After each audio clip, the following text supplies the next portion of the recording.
Yang Dipertua, baru-baru ini Yang Berhormat Marang ada membuat kenyataan bahawasanya Yang Berhormat Marang dan juga partinya bersedia untuk bekerjasama dengan kerajaan.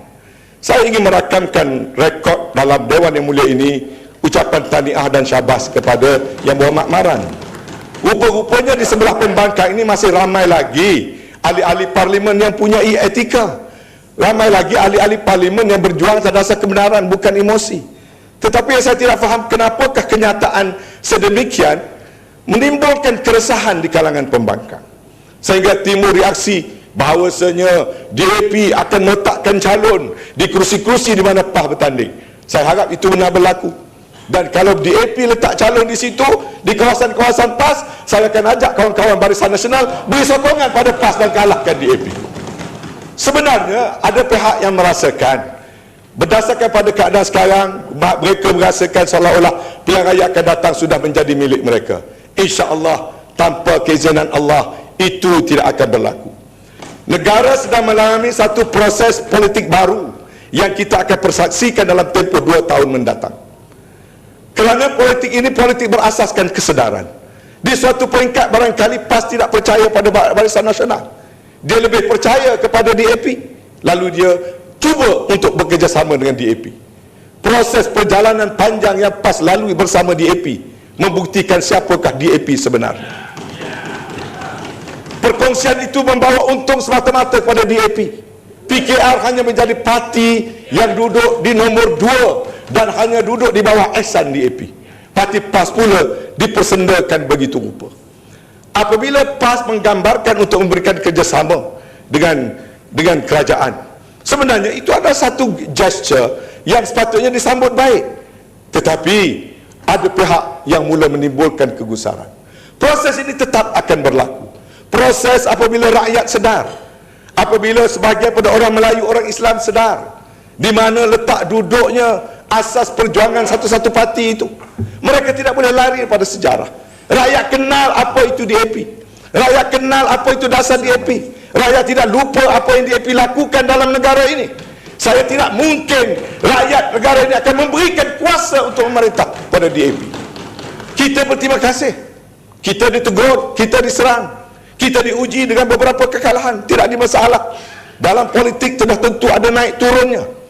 Sedikit sebanyak yang penting ia memberikan juga kesedaran kepada kita. Tetapi UMNO dan Barisan Nasional akan menjadi lebih kuat dengan apa yang sedang berlaku sekarang. Ya, boleh golong ya Mama. Yang pastinya sekarang ini adalah kejayaan satu dari kejayaan DAP ialah dia boleh mengawal PKR, dan DAP sekarang ni boleh memperotak-atikkan PAS. Satu-satunya parti yang boleh memecahkan kekuatan PAS adalah DAP, tercatat di dalam sejarah. Dan saya salute pada DAP kerana dapat menarik beberapa orang kuat PAS untuk menjadi tali barut mereka. Dan barangkali ada dalam PAS tu pun masih ada lagi yang sedang dalam keadaan keraguan kerana digoda oleh DAP. Tetapi rakyat di luar sana sedang memerhatikan apakah DAP ini akan menjadi parti yang boleh mengendalikan urusan kebajikan rakyat dan juga kestabilan politik. Sebenarnya kekuatan Pakatan Pembangkang baru-baru ini adalah kekuatan datang daripada PAS. Siapalah PKR sebenarnya kalau tidak didokong oleh PAS? Kekuatan PKR itu datangnya daripada PAS. Siapalah DAP kalau tidak disokong oleh PAS? Sekarang ini DAP tidak boleh mendapik dada. Tunggu pilihan raya yang akan datang, tengok sipir apa yang akan berlaku dalam pilihan raya yang akan datang. Sebab itu, sebagai menggulung Tuan Datuk Yang Dipertua, saya ingin menegaskan sekali lagi, kewibawaan Perdana Menteri berdasar pada rekod, berdasar pada sejarah, berdasarkan pada servis, serta berdasarkan kepada result pengurusan ekonomi negara di bawah program transformasi dan sebagainya.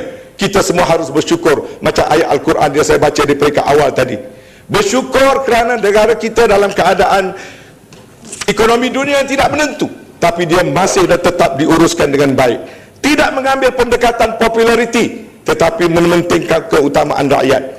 Dan kita tahu bagaimana misalnya GST menyelamatkan kita, bagaimana rationalization subsidi menyelamatkan keadaan kita, bagaimana penurunan defisit menyelamatkan penarafan rating kita.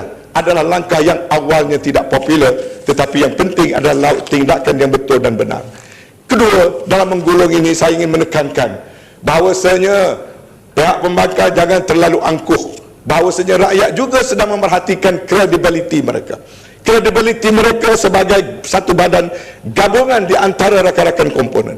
Kredibiliti mereka dalam membuat kerja, termasuk ini diedarkan kononnya ada memorandum rakyat diberikan pada ahli-ahli parlimen yang dalam kawasan saya baca, ambil nama, cek orang dah mati pun ada. Inikah kredibiliti? Ada seorang tu adalah doktor dalam kawasan saya, Ziyad Azhari, saya call dia tak tahu pun. Inikah kerja yang berkredibiliti?